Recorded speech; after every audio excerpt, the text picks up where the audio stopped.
buenos días a las y los docentes que nos están acompañando, profesoras, profesores. Muchísimas gracias por estar en el ciclo de charlas en clave de autor, en clave de autora.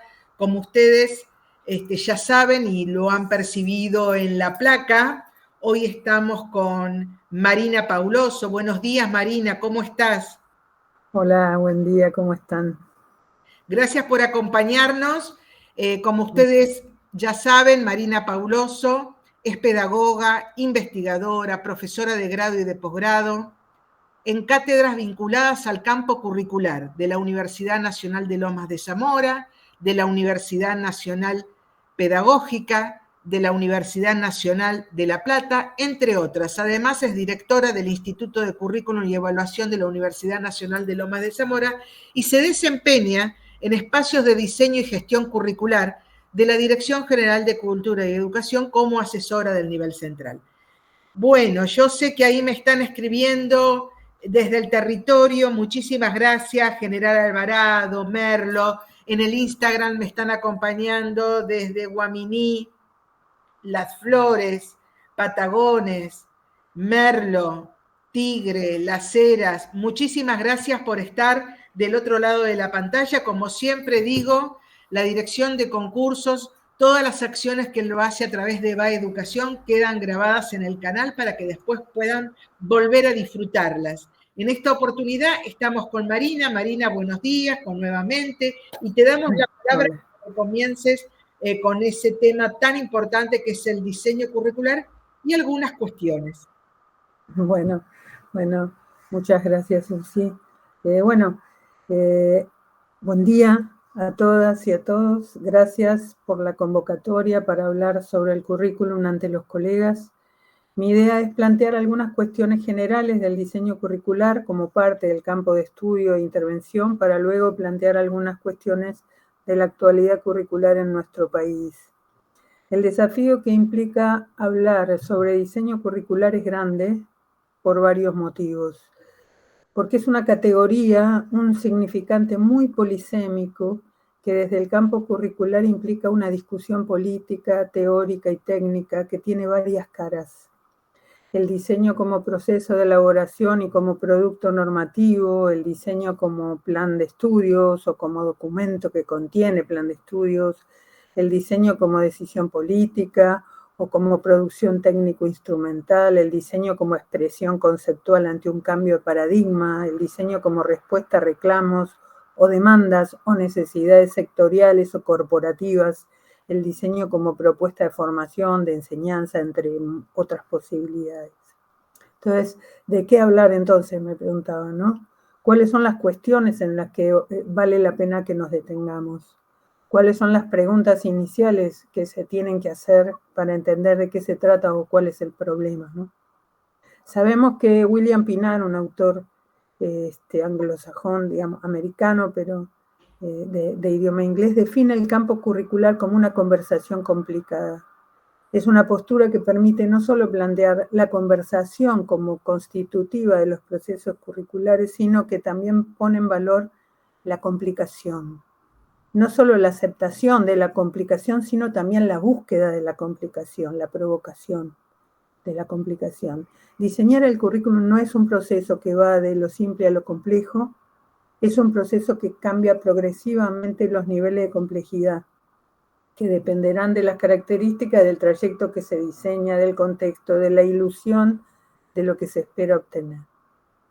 Ángel Díaz Barriga, que es un pedagogo mexicano, en 2015 abrió un congreso en la Universidad de Tlaxcala, en México, y dice al respecto del currículum, ¿no? A través del currículum, dice, se ofrece un proyecto de formación que supere las deficiencias que han mostrado en las propuestas anteriores, mientras que al mismo tiempo genera tensión y desilusión en los directivos, desilusión en los directivos, los especialistas y los docentes, por no poder ofrecer de manera contundente una evidencia de que el nuevo proyecto permitirá cumplir con lo que se propone.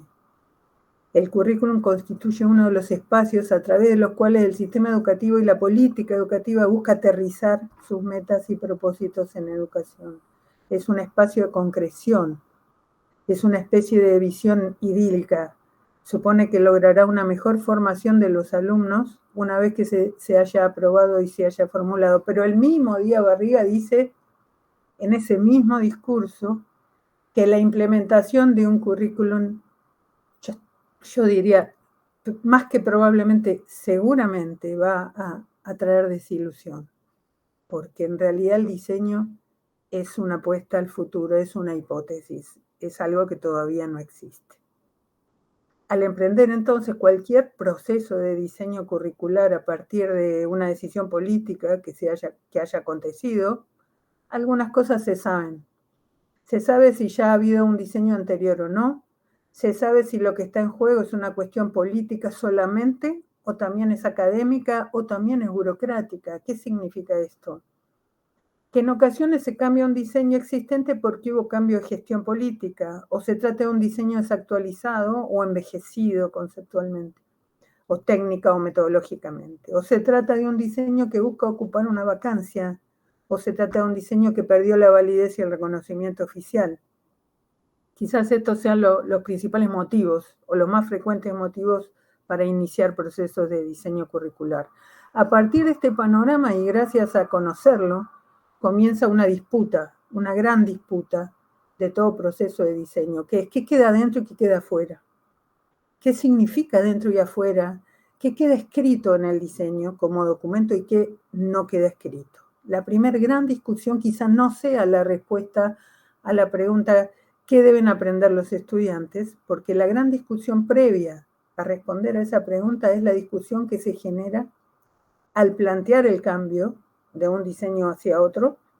No importa el motivo por el que se hace ese cambio curricular, pero lo que va a prevalecer es que todo cambio curricular pone en juego en alguna medida los puestos de trabajo de los docentes. Dado que los espacios curriculares de los planes de estudio son los puestos de trabajo de los docentes. En un sistema como el nuestro, en el que hasta ahora el trabajo docente se organiza, se define desde las cargas horarias de los planes de estudio.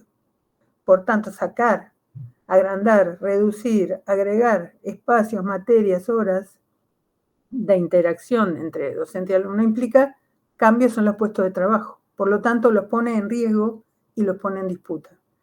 También la posición respecto a los puestos de trabajo marca la legitimidad del proceso o la falta de legitimidad.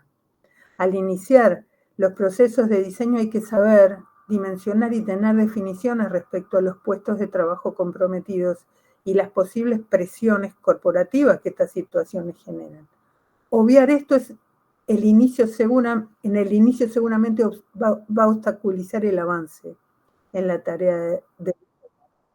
También a partir de esta tensión inicial puede generarse una discusión sobre el arbitrario cultural, la síntesis cultural de los elementos que implica cualquier definición curricular. La tensión y el riesgo de los puestos de trabajo convive con otra tensión que generalmente introduce el proceso que en la disputa política por la autoridad desde los campos de conocimiento implicados en el currículum que se diseña. Y entonces me gustaría ingresar en uno de los grandes temas del diseño, que es cuál es el arbitrario cultural, la síntesis de elementos culturales, la herencia, el legado que la sociedad pretende que quede expresado en el currículum. Porque la expresión de ese arbitrario, de esa síntesis, será la expresión de la identidad de ese colectivo, sea un gobierno, sea un sistema educativo, sea un nivel, una modalidad, una carrera. En definitiva, es la expresión de la sociedad o de un sector de la sociedad. Entonces, ¿cuáles son los contenidos que quedarán escritos en el documento curricular? ¿Quiénes deciden lo que hay que enseñar y aprender? ¿Son los políticos? ¿Son los equipos técnicos? ¿Los docentes? ¿Los estudiantes? ¿Las comunidades? ¿Los especialistas? ¿Los académicos famosos? ¿Los equipos de conducción? ¿Los representantes del mundo productivo? ¿Los organismos sociales? ¿Los sindicatos? Todos y cada uno de estos actores pueden definir el contenido del currículum. La legitimidad del currículum dependerá en gran medida de la participación que hayan tenido los actores involucrados en la discusión. La identidad de dichos actores será en gran medida la identidad del currículum, del documento curricular. En Argentina, Es frecuente observar que cada vez que un grupo político asume el gobierno, decide cambiar los diseños curriculares, intervenir los contenidos para dejar cierta impronta documental. En ocasiones son procesos participativos, sobre todo desde hace más de 40 años con la vuelta de la democracia. En los gobiernos autoritarios los cambios en los diseños se hacen a puertas cerradas, expresando con claridad en uno y en otro caso dónde se inscribe la legitimidad de los diseños curriculares, de estos procesos. Podemos acceder a ello fácilmente. Cuando tomamos cualquier diseño curricular y leemos la carátula, ¿qué podemos encontrar ahí? A veces leyendo la carátula ya sabemos lo que viene después, o por lo menos podemos tener una idea aproximada de con qué nos vamos a encontrar. En ocasiones en la carátula de los diseños no hay nombres, y esto también nos habla de cuáles fueron las decisiones políticas que marcaron el proceso. Los nombres, la aparición de los responsables, en ocasiones la descripción de los fundamentos de los diseños, de cómo se llevó a cabo la tarea, en qué tiempos, dónde y con quiénes, nos muestra la legitimidad intentada y quizás también alcanzada por el proceso. Los diseños sin nombres, sin identidades, sin marcas de autoridad también describen y explican de qué se trata esa propuesta. Si pasamos de la carátula del diseño y entramos en su trama, seguramente podemos iniciar un recorrido sobre una particular arquitectura que intentará mostrar el camino elegido para desarrollar una formación. Intentará describir ese camino, intentará explicar para qué, a qué cuestiones se compromete la sociedad al realizar este trayecto y con qué ilusiones se lo plantea, así como habíamos dicho de Díaz Barriga cuando dice que todo diseño nuevo lleva con una ilusión y quizás también el germen de una desilusión. A partir de lo dicho hasta aquí, voy a intentar plantear algunas cuestiones que constituyen lo que podríamos pensar como la actualidad del campo de los estudios curriculares en Argentina y afectan lo que podría considerarse marca de identidad o centro de preocupación curricular, que es en el campo la búsqueda de lo que tenemos en común, la búsqueda de lo común. En esta conversación insisto en pensar en el futuro, esa es la ilusión, la hipótesis que todo proceso de diseño trae, expresa, traduce o determina. Luego podremos analizar qué pasa con eso, qué sucede cuando esa ilusión llega a las aulas, las que fueran, las del nivel inicial, primario, secundario, superior, universitario, cualquier modalidad del sistema o también los diseños de fuera del sistema formal, la formación continua. Tantos lugares que solo al nombrarlo podemos imaginar las escenas institucionales del currículum. Hace unos momentos nombramos a los sujetos de la determinación curricular, los que dicen lo que queda escrito en el currículum, sean unos pocos o sean miles. Y también al imaginar el inicio de la implementación curricular nos imaginamos a otros sujetos, los que denominamos los sujetos de la sobredeterminación curricular, que toman el documento curricular que se llama diseño y con él deciden qué van a hacer.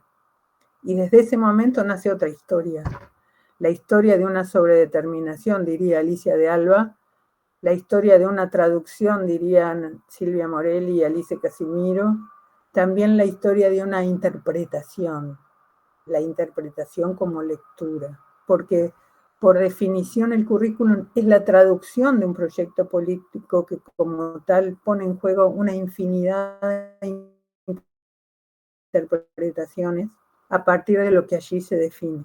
Cada nivel de concreción curricular provoca sucesivas traducciones en los niveles subsiguientes, producidas por cada sujeto que se constituye el lector de aquello que está expresado en ese diseño curricular.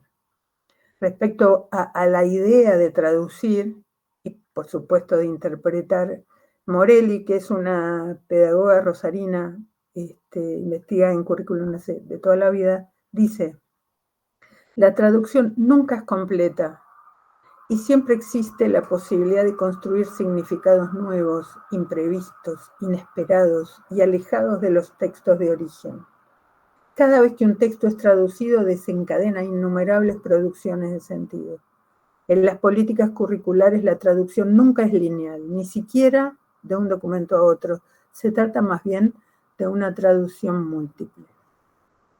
Si bien toda construcción de significados es social y política y como tal implica poner en juego tensiones, pulseadas, debates, el acto de traducción que debería incluir o considerar especialmente instancias de conversación, de interlocución, que promuevan el intercambio de ideas, de puntos de vista, de procesos colectivos, de oportunidades para armar consensos.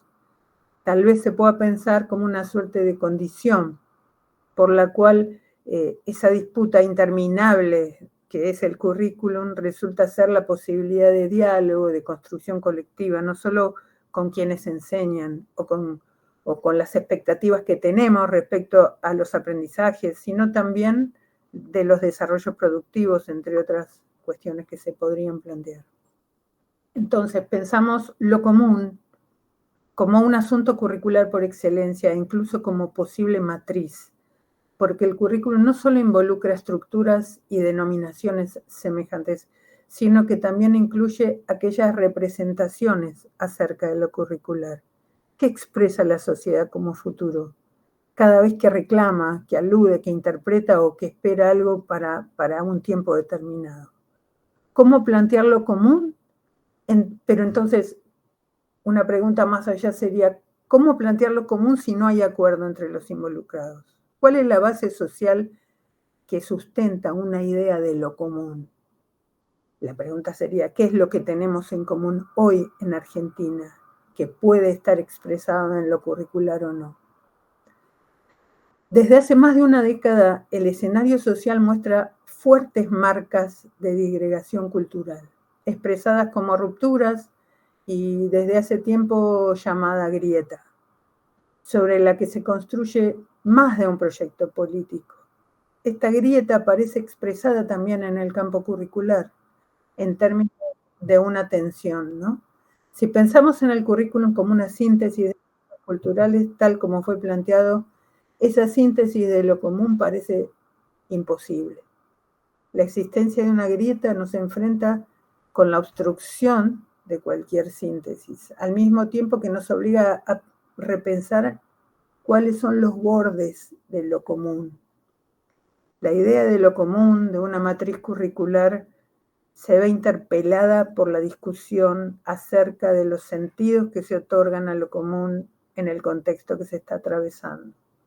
Definir lo común en un momento en el que la preocupación por la transmisión de una herencia cultural con algún tipo de consenso para todos parece poco factible frente a la polarización discursiva que circula. Por otra parte, la definición de lo común implica un proceso colectivo de participación, de negociación, de disputa y finalmente de consenso, que hoy tiene lugares formales en la estructura educativa, pero que no se visualiza en lo que sucede día a día.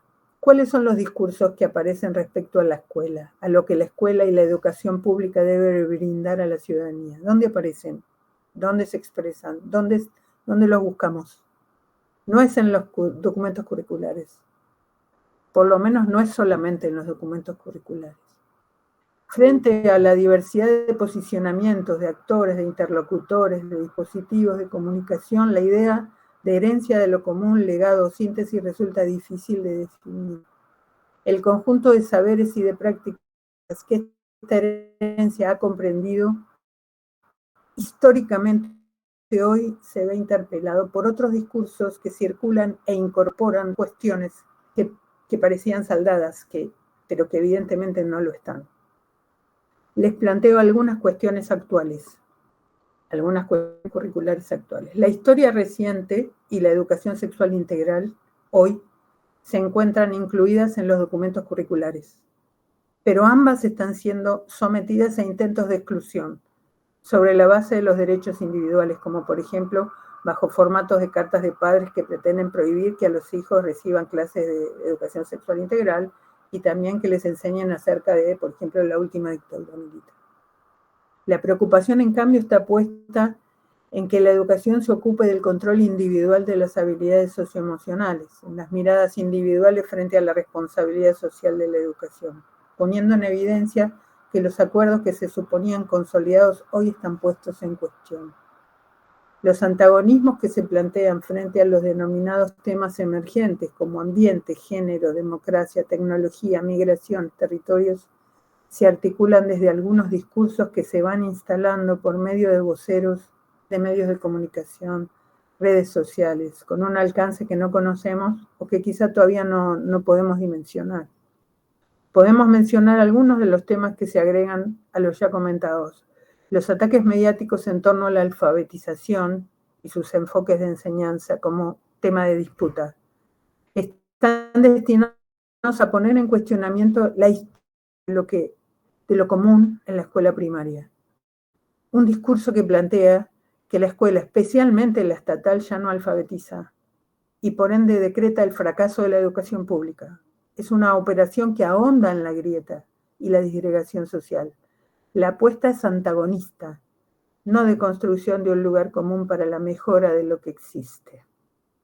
Algo similar ocurre con la formación política e histórica en ciudadanía dentro de la educación básica y la educación superior, con acusaciones de adoctrinamiento, a lo que se agrega la difusión de líneas de comunicación para realizar denuncias anónimas a docentes y declaraciones que han sido expuestas en los medios y en encuentros globales como en Davos este año. La producción en humanidades, ciencias sociales y arte se desfinancia en el CONICET. La ESI se enfrenta a discursos homofóbicos y antiabortistas y el ataque a las políticas de género que comenzaron con desfinanciamiento y en 2025 viraron hacia un ataque conceptual, ideológico y político que sostiene que la perspectiva de género es una ideología que va en contra del denominado orden natural, que es el de la familia burguesa tradicional. En enero de este mismo año, la Secretaría de Educación de la Nación anunció en una comunicación oficial que daba de baja la plataforma disponible para los docentes que tuvimos durante 18 años sobre ESI, que era un programa nacional. El acceso a las tecnologías y el de financiamiento de los equipamientos para educación pública también ha desandado el lugar de lo común. Lo que había comenzado a ser de todos volvió a ser de pocos. Se podría seguir sumando sucesos para ampliar la descripción de la actualidad de la política educativa y curricular en Argentina, pero quiero vincular esto que apenas describo con algunas cuestiones finales. ¿Es posible hablar hoy de una matriz curricular en Argentina? ¿Es problema del campo curricular interpelar esa matriz supuesta que se expresa de diferentes maneras en la comunidad educativa y en la sociedad en general? ¿Qué sentido cobra la idea de lo común y lo diverso en términos de la actual situación de nuestro país? ¿Es posible revisar esta idea o estas ideas en este contexto? ¿Son tiempos para dedicarnos a esto o la tremenda crisis nos exige que tengamos que hacer alguna otra cosa? ¿Cuáles son nuestras responsabilidades como curricularistas, ¿no? ¿De qué nos tenemos que ocupar en este momento? ¿Participamos de las identidades latinoamericanas o qué cuestiones de la internacionalización? ¿Qué es lo que nos une? ¿Nos une la desigualdad?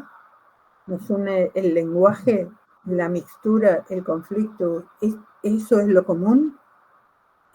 En abril del año pasado, en un encuentro del Grupo de Currículum en Argentina, Daniel Feldman dijo: no hay acuerdo social sobre cuál es la base cultural y simbólica que nos mantiene juntos como sociedad. Fuerte. Considero que esta afirmación de Daniel se aproxima a lo que muestra la actualidad educativa y curricular en Argentina, de manera tal que si volviéramos a preguntarnos acerca de lo común en Argentina, deberíamos cuestionarnos si es posible pensar lo común con justicia curricular, es decir, aquello que pueda considerarse una base cultural simbólica compartida. Para ello considero que resulta imprescindible retomar a Connell y sus 3 principios sobre lo que ella considera se puede constituir como un modelo de justicia curricular. Los 3 que son los intereses de los menos favorecidos, la participación y escolarización común y la producción histórica de la igualdad. ¿Qué significa eso que dice Connell? Los intereses de los menos favorecidos, porque la naturaleza de la justicia es la protección, en primer lugar, de los más necesitados. La posición de los menos favorecidos significa, en concreto, como afirma Conet, plantear los temas económicos desde la situación de los pobres y no de los ricos. Establecer las cuestiones de género desde la posición de las mujeres, plantear las relaciones raciales y las cuestiones territoriales desde la perspectiva de los indígenas, exponer la sexualidad desde la posición de los homosexuales. El currículum hegemónico encarna siempre los intereses de las personas más favorecidas. Por lo tanto, si se plantea desde los intereses de los menos favorecidos, necesariamente el currículum es contrahegemónico. Si todos los ciudadanos reciben las decisiones que toman unos pocos, lo común de la escolarización no tendrá la legitimidad que se logra cuando se ha participado en alguna medida de esas decisiones. No es posible considerar democráticas las decisiones que no respetan los acuerdos logrados sobre la base de procesos participativos previos, y en donde algunos ciudadanos solo reciben las decisiones que algunos han tomado desconociendo y desestimando la cultura y los intereses de otros, ¿no? Hablar de participación y escolarización común es intentar que el currículum sea inclusivo, es decir, que comprendan los valores y las experiencias de ambos lados, como plantea Conet, los valores y las experiencias de las mujeres al igual que la de los hombres, de las comunidades originarias como las de los blancos, de los obreros tanto como de los profesionales o de los patrones. La simetría de la participación en los procesos de definición curricular niega el principio de la ciudadanía plena. Cuando el currículum hace que algunos grupos tengan más participación que otros en la toma de decisiones, no es inclusivo y seguramente es injusto. Conet afirma que las prácticas curriculares son injustas cuando reducen la capacidad de las personas para mejorar su mundo. Frente al resurgimiento de discursos autoritarios, frente a la vulneración de derechos que parecían adquiridos, frente a las acciones de violencia y represión organizadas contra las expresiones opuestas a los discursos oficiales, el lugar de la educación en general y el del lugar de las disputas por lo que se debe enseñar y aprender en particular, disputa que es fuertemente política y curricular, plantea la tarea de provocar conversaciones, como plantea Pinar, ¿no? Que compliquen lo que sucede, que trasciendan los hechos para que sobre lo que sucede se produzca pensamiento, se generen ideas, se establezcan lazos que sostengan las preguntas que hacemos y que no deberíamos responder solos. Pinar dice, el currículum ahora es un concepto altamente simbólico. El currículum, en efecto, constituye una conversación extraordinariamente compleja. A través del currículum y de nuestra experiencia sobre este concepto decidimos qué recordar del pasado, qué creer del presente y qué esperar y temer del futuro. Los debates del currículum, tales como los del multiculturalismo, también son discusiones sobre la identidad nacional. El campo tradicional había sido ahistórico. La teoría contemporánea del currículum se define por su historicidad, por tanto se torna compleja y complicada. Finalmente, si consideramos a la política curricular como política pública y a sus productos como expresión cultural del poder hegemónico, podemos pensar que algunos procesos políticos intervienen en los documentos curriculares normativos para anunciar o enunciar sus paradigmas, sus lineamientos y sus proyecciones. Si la gestión política decide intervenir en lo curricular para expresar su posicionamiento conceptual de manera explícita o implícita, enunciando o negando, es probable que también decida producir prescripciones curriculares desde los primeros niveles de determinación, es decir, desde los niveles centrales de decisión, para intervenir en la formación. Frente a este contexto, desde el campo curricular se debe retomar su historicidad en el país y desde allí insistir en el intento de reconocer y promover pensamiento compartido, continuar la conversación en toda su complejidad y así poder poner en cuestión lo que haga falta. Es necesario interrogar los bordes de lo común en un momento de profunda desarticulación política hacia adentro y hacia afuera. Retomando lo planteado hasta aquí, para sostener la ilusión de seguir defendiendo desde el movimiento pedagógico el derecho a la educación de los argentinos y las argentinas que hoy parece puesto en cuestión y que considero que desde la provincia de Buenos Aires y en este contexto se está trabajando muchísimo para poder sostener. Si esto ocurre y ocurre, quizá la responsabilidad y el gran desafío sea producir encuentros como este, tomar decisiones que permitan reconceptualizar, redefinir, impedir avasallamientos, sobre todo en escenarios tan hostiles para la educación, para el mundo académico y para la formación superior, tales como los que estamos viviendo hoy en la Argentina. Bueno, muchas gracias. Marina, qué lindo escucharte. Esto lo dicen docentes de artística de Luján, de Zárate, de Marcos Paz, de Miramar, de Tigre, de General Alvarado. Marina, muchísimas gracias.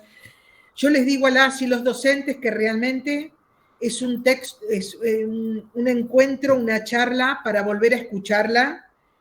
Como ustedes saben, a veces intentamos hacer desgrabaciones para que ustedes puedan también tener el escrito, porque es interesante volver no solamente a escuchar a Marina, sino también a todos los autores que Marina cita para retomar sus lecturas y realmente analizarlo con más profundidad. Sí, claro, preguntan como siempre, desde Los Toldos, gracias Los Toldos por escucharnos, desde Rojas, Pergamino, sí, queda grabado, todo lo que hace la dirección de concursos queda grabado, así que muchísimas gracias a ustedes desde Merlo, Bragado, Ramallo, muchísimas gracias a los institutos de formación docente, a los jardines de infantes, a las escuelas secundarias y primarias que nos están acompañando, muchísimas gracias. Vamos a intentar hacer la desgrabación. Sí, vamos a intentar y a dar a conocer la desgrabación, y si tenemos la posibilidad de ir a territorio, vamos a invitar a Marina para que vaya a territorio y retomar esto que ella tanto plantea del diseño curricular y algunas cuestiones muy, muy importantes en lo que nos atañe respecto a la alfabetización, a los CESI, a la construcción ciudadana. La verdad que es muy interesante. Muchísimas gracias, Coronel Rosales, Tandil. Gracias a quienes me siguen por Instagram, a la dirección de concursos, muchísimas gracias. Vos sabés, Marina, que nosotros a nuestros disertantes les agradecemos con una frase de Antonio Machado que dice que en cuestiones de cultura y del saber se pierde lo que se guarda y se gana lo que se da. Gracias, Marina, por darnos este tiempo, por compartir tus ideas, por permitirnos pensar, por analizar el diseño curricular desde distintos puntos, porque no es ahí un docente decía, no pensé que el tema era tan amplio. Uno piensa que el diseño curricular es solamente el contenido, sí. Pero cuando vos empezaste a hablar de lo que implica la puesta en juego de los cargos, de quiénes están, de quién está dentro y quiénes están afuera, los docentes empezaron a escribir. Sí, lo pueden encontrar en Va Educación. Gracias. Sí, desde Coronel Dorrego. Tengo que nombrar a todos, pero seguramente alguno queda afuera. Marina, muchísimas gracias. Acá los docentes piden otra charla más tuya. Vamos a comprometer a Marina. Vamos a intentar en la próxima parte del año ir a territorio, pero si no es así, Marina la vamos a tener para una segunda parte en el ciclo de charlas en clave de autor-autora. Marina, te dejo las últimas palabras para que te despida de todos los docentes que te están viendo. Sí, Pilar, Lomas de Zamora, General Dorrego, gracias, Región 6. Sí, queda grabado, Bragado, Ramallo, Berizo, Miramar. Gracias a todos los docentes. Te abrazan y te mandan saludos de cariño, Marina, con Capitán Sarmiento. Gracias a todos. Bueno, muchas gracias. Me gusta que me manden abrazos, también me gusta mucho. Y gracias por el cariño. Yo sé que es un tema complejo, traté de sintetizar.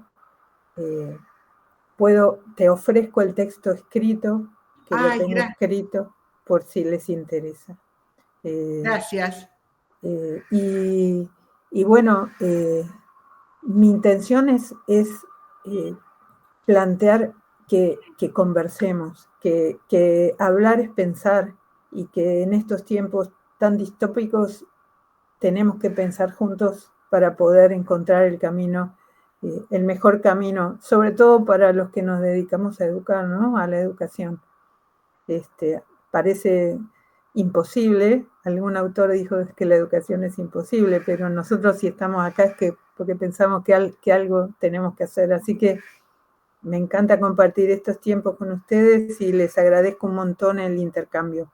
Me gustaría tener las preguntas que hicieron, me serviría de mucho que me pudieras mandarlas. Si hubo preguntas, me las pases. Preguntas no, pero agradecimientos sí. Bueno, claro, si hay preguntas que te las manden. Claro, acá están diciendo gracias por dejarnos el texto. Ya se los voy a explicar, quédense tranquilos, está muy lindo y ojalá podamos encontrarnos en el territorio para charlar sobre este texto tan completo que nos entrega Marina. Bueno, gracias. Un abrazo para todos. Un abrazo a todos.